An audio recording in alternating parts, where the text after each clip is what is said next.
Hey guys, இன்னைக்கு நம்ம பார்க்க போற டாபிக் பிரபஞ்சம் அனுப்பக்கூடிய முக்கியமான வார்னிங் சைன்ஸ். எல்லா நேரமும் நமக்கு பிரபஞ்சம் சைன்ஸ் அனுப்பிக்கிட்டே தான் இருக்கும். நம்ம அதை பெருசா கண்டுக்க மாட்டோம். பட் ஒன்ஸ் நோட் பண்ண ஆரம்பிச்சிட்டா நிறைய விஷயங்களை புரிஞ்சுக்க முடியும். ஏதோ ஒரு எனர்ஜி ப்ரொடெக்டிவ் லேயரா நம்மள சுத்தி இருந்துகிட்டே இருக்கும். வித்தியாசமான தருணங்களை உணர்றப்போ நம்ம பக்கத்திலேயே சில விஷயங்கள் இருக்கு அப்படிங்கிற ஃபீல் வரப்போ பிரபஞ்சம் நம்ம கிட்ட ஏதோ சொல்ல வருதுன்னு புரிஞ்சுக்கணும். பிரபஞ்சம் நம்மள சரியான வழியில நடத்த ட்ரை பண்ணுதுன்னு புரிஞ்சுக்கணும். ஒரே ஒரு சிந்தனை உங்க மைண்ட ரொம்ப நாளா தொல்லை பண்ணிக்கிட்டே இருக்கு. உங்க மைண்ட ரெஸ்ட் எடுக்க விட மாட்டேங்குது அப்படின்னா நீங்க அந்த எண்ணத்துல நல்லா கவனம் செலுத்தணும். அந்த எண்ணம் பாசிட்டிவா இருக்கா, நெகட்டிவா இருக்கா, அது உண்மையாவே எந்த விஷயத்த சொல்ல வருது, இதெல்லாம் தெரிஞ்சுக்கிறது நல்லது. பிரபஞ்சம் நம்ம கூட நேரடியா பேசுறத விட ஆழ்மனது மூலமா, உள்ளுணர்வுகள் மூலமா தான் நம்மகிட்ட பேசும். பிரபஞ்சம் நமக்கு சில வார்னிங் சைன்ஸா அனுப்பும். அது எல்லாத்தையும் நம்ம கண்டிப்பா கவனிக்கணும். அந்த சைன்ஸ் எல்லாம் நம்மள ஹர்ட் பண்றதுக்கு இல்ல, நம்மள விழிப்புணர்வோடு இருக்க வைக்கிறதுக்கு தான். சில வார்னிங் சைன்ஸ் எல்லாம் இத நல்லா கவனிடா அப்படின்னு பலார்னு அடி விட்டு சொல்ற மாதிரி இருக்கும். இந்த அறிகுறிகள் எல்லாம் நம்மளோட நல்லதுக்காக தான் பிரபஞ்சம் கிட்ட இருந்து வருது. சோ மைண்ட்ஃபுல்லா கவனத்தோட அதை அணுகணும். நீங்க இக்னோர் பண்ணக்கூடாத 11 அறிகுறிகளை தான் இந்த பதிவுல சொல்ல போறேன். சோ ஸ்கிப் பண்ணாம முழுசா கவனிங்க. டாபிக்குள்ள போறதுக்கு முன்னாடி ஆடியன்ஸ்க்கு யூஸ்ஃபுல்லா இருக்கக்கூடிய ப்ரமோஷனுக்கு டிஸ்கிரிப்ஷன்ல இருக்க இன்ஸ்டாகிராம் லிங்க் இல்ல இமெயில் ஐடியை கிளிக் பண்ணி எங்களை காண்டாக்ட் பண்ணுங்க. ஓகே, இப்போ நம்பர் 1, எதிர்பாராத விதமா தாமதமாகிறது. நம்ம செய்யணும்னு நினைச்ச விஷயம் அடிக்கடி டிலே ஆகிட்டே இருக்கும். உதாரணத்துக்கு ஒரு இடத்துக்கு போகணும்னு நினைச்சா டிராஃபிக்ல சிக்கிப்போம். ட்ரெயின், ஃபிளைட் எல்லாம் மிஸ் பண்றது. சரி, இங்க போகலாம்னு பிளான் பண்ணி டிக்கெட் செக் பண்றப்போ எல்லா டிக்கெட்டும் புக் ஆகிருக்கிறது. இப்படி ஒரு பிளானை போட்டா அதை தடுக்கிறதுக்காக பல விஷயங்கள் நடந்துகிட்டே இருக்கும். இப்படி நம்மளோட காரியங்கள் தாமதம் ஆகுதுன்னா பிரபஞ்சம் அதை செய்ய வேண்டாம்னு நமக்கு ஒரு வார்னிங் சைன் அனுப்புதுன்னு அர்த்தம். அடுத்து நம்பர் 2, வயிறுல வித்தியாசமான உணர்வு வரும். நம்ம வயித்துல ஏதோ பிரச்சனை இருக்க மாதிரியே ஃபீல் ஆகும். என்ன செஞ்சாலும் அது போகாது. உடல் ரீதியா வரக்கூடிய பிரச்சனை மாதிரி இல்லாம ஒரு இன்ஸ்டிங் மாதிரி அடி வயித்துல ஃபீல் ஆகும். பயத்துல இருக்கப்போ வயிறு ஏதோ பண்ணுமே அந்த மாதிரி. சில சமயங்கள்ல வயிறுல ஒரு அன்ஈஸியான ஃபீல் உருவாகும். நம்ம எண்ணங்களை மாத்தினாலும் பிளான்ஸை மாத்தினாலும் இது போகாது. சோ பிரபஞ்சம் ஏதோ வார்ன் பண்ணுது அப்படின்னு புரிஞ்சுக்கணும். அடுத்து நம்பர் 3, பொருட்கள் தொலைகிறது. உங்ககிட்ட இருக்க பொருட்கள் காணாம போகும். அது முக்கியமான பொருளாவும் இருக்கலாம், அந்த அளவு பயனில்லாத பொருளாவும் இருக்கலாம். பட் அது காணாம போகும். ஒண்ணு உங்ககிட்ட இருந்து அது யாராவது திருடி இருப்பாங்க, இல்லைன்னா நீங்க மறந்து வேற இடத்துல வச்சிருப்பீங்க. அதே மாதிரி பத்திரமா பாதுகாத்து வச்சிருந்த நிறைய பொருட்கள் தொடர்ச்சியா மிஸ் ஆகலாம். இதெல்லாம் சாதாரணமா நடக்குதுன்னு நினைக்க வேண்டாம். இதோ காரணம் கண்டிப்பா இருக்கும். நீங்களே கூட அந்த பொருட்களை தொலைக்கலாம். இப்படி திடீர்னு பொருட்கள் காணாம போகிறப்போ வார்னிங் சைன் அப்படிங்கறத புரிஞ்சு நம்ம உஷாராகணும். அடுத்து நம்பர் 4, அடிக்கடி சண்டை வரும். எப்பவும் இல்லாம திடீர்னு ரொம்ப சத்தமா சண்டை போடுறீங்க, எல்லாத்துக்கும் இடையில வாக்குவாதம் வருதுன்னா இதுவும் வார்னிங் சைன் தான்னு புரிஞ்சுக்கணும். இந்த சண்டைகளும் பிரச்சனைகளும் உங்களுக்கு பிடிச்சவங்க கூட மட்டும்தான் வரணும்னு அவசியம் இல்ல, யாருனே தெரியாத ஸ்ட்ரேஞ்சர்ஸ் கிட்ட கூட வரலாம். இது எந்த வழிகள்ல நடக்கலாம் அப்படின்னா முக்கியமான சில பேரோட பேச்சுவார்த்தையே இல்லாம போகும். எப்படி பேசுறதுனே தெரியாது. முன்னாடி நடந்த சில பிரச்சனைகள் தீராம இருக்கும். அதை ஒட்டியே திரும்ப திரும்ப பிரச்சனைகள் வரும். வெளியில இருந்து வரக்கூடிய சில ஸ்ட்ரெஸ், உதாரணத்துக்கு மேனேஜர் ஏதாச்சும் ஒரு வேலை சொல்லிருப்பாரு, இந்த வேலையை எனக்கு எப்படி தரலாம் அப்படின்னு சண்டை போடுறது. ஆக்சுவலி அது எப்பயும் தர வேலையா தான் இருக்கும். ஆனா சண்டை போடணும்னு எண்ணம் வருதுன்னா ஏதோ பிரச்சனை இருக்கு, பிரபஞ்சம் ஏதோ சொல்ல வருதுன்னு அர்த்தம். அடுத்து நம்பர் 5, சரியான தூக்கம் இருக்காது. சிந்தனைய தடுக்க முடியாது. படுக்கலான்னு தலைய தலகாணியில வச்சதும் எல்லா எண்ணங்களும் நான் தான் ஃபர்ஸ்ட்னு சண்டை போட்டுக்கோங்க. இதனால சரியா தூங்க முடியாது. ஒரே எண்ணம் மைண்ட சுத்தி சுத்தி வரும். என்ன செய்யணும்னு தெரியாது. அடிக்கடி பயமுறுத்துற மாதிரி சம்பவங்கள் நடந்துகிட்டே இருக்கும். இதனால தூக்கம் பாதிக்கப்படும். அப்படியே தூங்குனாலும் இடையில அவ்வளோ டிஸ்டர்ப்டா ஃபீல் ஆகி முழிப்பு வந்துகிட்டே இருக்கும். மனசுக்குள்ள ஏதோ பாரமா இருக்கும். தூக்கம் கண்ணை சொக்கிட்டு இருக்கப்ப கூட நிம்மதியா தூங்க முடியாத சூழல் வருதுன்னா இது பிரபஞ்சம் அனுப்புற வார்னிங் சைன்னு புரிஞ்சுக்கணும். ஏதோ தப்பா இருக்கு, பிரபஞ்சம் நமக்கு கைடன்ஸ் கொடுக்க பாக்குது அப்படின்னு தெரிஞ்சுக்கணும். அடுத்து நம்பர் 6, அடிக்கடி உடம்பு சரியில்லாம போறது. நல்லாதான் இருந்திருப்போம், பட் திடீர்னு உடம்பு சரியில்லாம போயிடும். செய்யணும்னு நினைச்ச விஷயங்களை செய்ய முடியாது. கரெக்டா நினைச்ச விஷயத்த செய்யறப்போ உடம்பு முடியாம போயிடும். தீராத தலைவலி, ஜலதோஷம், இப்படி நம்ம செயல்பாடுகளை தாமதப்படுத்தக்கூடிய நோய்கள் வந்துகிட்டே இருக்கும். ரொம்ப காமனா இருக்கிறது ஸ்ட்ரெஸ் தான். அதிகமா ஸ்ட்ரெஸ் இருந்தா அடிக்கடி பிரச்சனை வந்துகிட்டே இருக்கும்.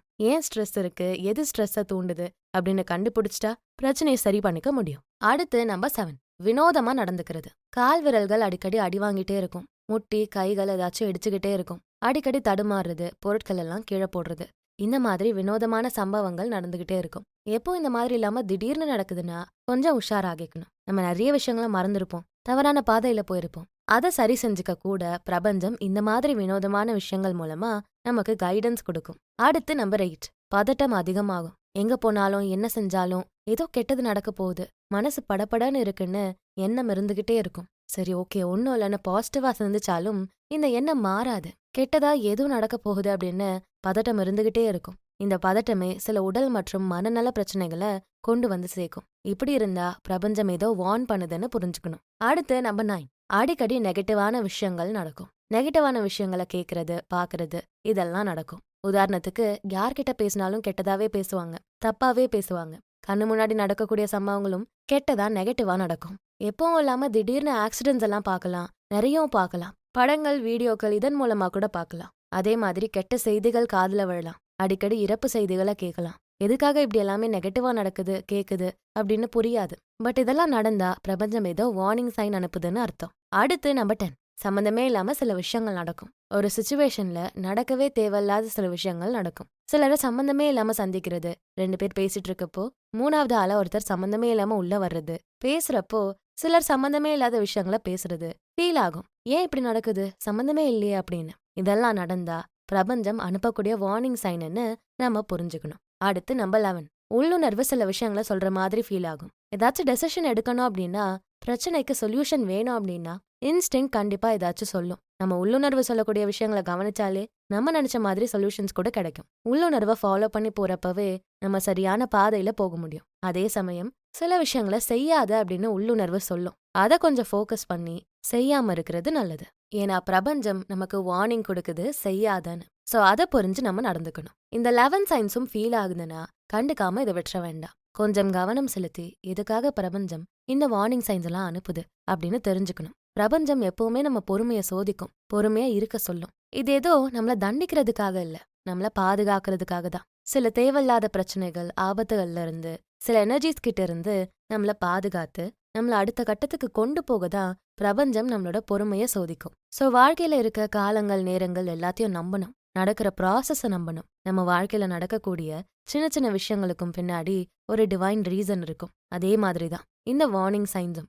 ஏதோ நடக்குதுன்னு சாதாரணமா இருந்துட வேண்டாம். என்னதான் அறிகுறிகள், ஏன் இது வரணும் அப்படின்னு கொஞ்சம் யோசிச்சு பார்க்கணும். வெறும் மேப் வச்சுக்கிட்டு இதெல்லாம் இங்கதான் இருக்குன்னு நம்ம கண்ணை மூடிட்டு நம்பி போறோம். அந்த மாதிரிதான் இந்த பாதையும் பிரபஞ்சம் என்னெல்லாம் அறிகுறிகளை அனுப்புதோ அதெல்லாம் கண்மூடித்தனமா நம்பி போகணும். பிரபஞ்சம் நேரா வந்து ஒரு மனுஷ மாதிரியெல்லாம் நின்னு பேசாது. தான் அனுப்பக்கூடிய அறிகுறிகள் மூலமா தான் அது பேசும். நேரடியா நம்ம மனசு கிட்ட பேசும், இல்லனா ஏதாச்சும் கோடு மூலமா பேசும். நம்ம குளிக்கிறப்போ, வீட்டு வேலைகள் செய்யறப்போ, பர்ச்சேஸ்ல இருக்கப்போ, இப்படி எல்லா நேரங்கள்லயும் நமக்கு சில இன்ஸ்டிங்ஸ் வரும். அதெல்லாமே பிரபஞ்சம் அனுப்பக்கூடிய தகவல்கள் தான். கனவுகள், திடீர்னு கோஇன்சிடென்ஸா நடக்கக்கூடிய விஷயங்கள், திரும்ப திரும்ப ரிப்பீட் ஆகுற நம்பர்ஸ், வேர்ட்ஸ், சாங்ஸ் இதெல்லாம் கூட பிரபஞ்சம் அனுப்பக்கூடிய சைன்ஸ் தான். சம்டைம்ஸ் நம்ம தியான நிலையில இருக்கப்ப கூட நமக்கு விடை தெரியாத விஷயத்துக்கு விடை கிடைக்கும். அதெல்லாமே நமக்கு பிரபஞ்சம் அனுப்பக்கூடிய தகவல் தான். நான் சொன்ன அந்த 11 சைன்ஸும் நமக்கு முன்னாடி நடந்திருக்கலாம். அதனால நம்ம சில பாதிப்புகளை, இழப்புகளை சந்திச்சிருக்கலாம். சோ அப்படி ரிலேட் பண்ணி பாருங்க. இந்த 11 சைன்ஸ்ல ஏதாவது நம்ம செஞ்சோமா, நமக்கு இழப்புகள் எதுவும் வந்துச்சான்னு. பிரபஞ்சம் நம்மள கைட் பண்ணதான் இதெல்லாமே செய்யும். பிரச்சனைகளை மட்டுமே சிந்திச்சு வாழ்க்கையை வீணடிக்க கூடாது. முக்கியமான சில விஷயங்கள்ல கவனம் செலுத்தி முன்னேற பார்க்கணும். இதுதான் பிரபஞ்சம் நமக்கு எப்பவுமே உணர்த்தும். வார்னிங் சைன்ஸ் எல்லாம் வந்ததுமே ஐயோ பிரச்சனை தான், பெரிய பூகம்பம் தான் வரப்போகுது, என்ன நடக்க போகுதோ இப்படி படபடன்னு இருக்க வேண்டாம். நெகட்டிவா யோசிக்காம சொல்யூஷனை தேடணும். எங்க பிரச்சனைன்னு கண்டுபிடிச்சாதான் அதுக்கான தீர்வை தேட முடியும். சோ பிரச்சனையை கண்டுபிடிச்சு அதை சரி செய்ய பார்க்கணும். அந்த 11 வார்னிங் சைன்ஸ் என்னன்னு இப்ப மொத்தமா பாத்துடலாம். எதிர்பாராத தாமதங்கள், வயிறுல அன்ஈஸியான ஃபீல் ஆகுறது, பொருட்களை தொலைக்கிறது, அடிக்கடி சண்டை போடுறது, தூக்கமின்மை, உடம்பு சரியில்லாம போறது, வினோதமான விஷயங்கள் நடக்கிறது, பதட்டம் மற்றும் பயம், நெகட்டிவான எண்ணங்கள் செயல்கள், சம்பந்தமே இல்லாம நடக்கக்கூடிய விஷயங்கள், உள்ளுணர்வு கொடுக்கக்கூடிய வார்னிங் சைன்ஸ். இந்த 11மே பிரபஞ்சம் நம்மள எதையோ செய்ய விடாம தடுக்கிறதுக்காக அனுப்பப்படுற அறிகுறிகள். ஏதோ நீங்க தவறா செய்ய போறீங்க, உங்களை ஆபத்துல இருந்து தடுக்கிறதுக்காக பிரபஞ்சம்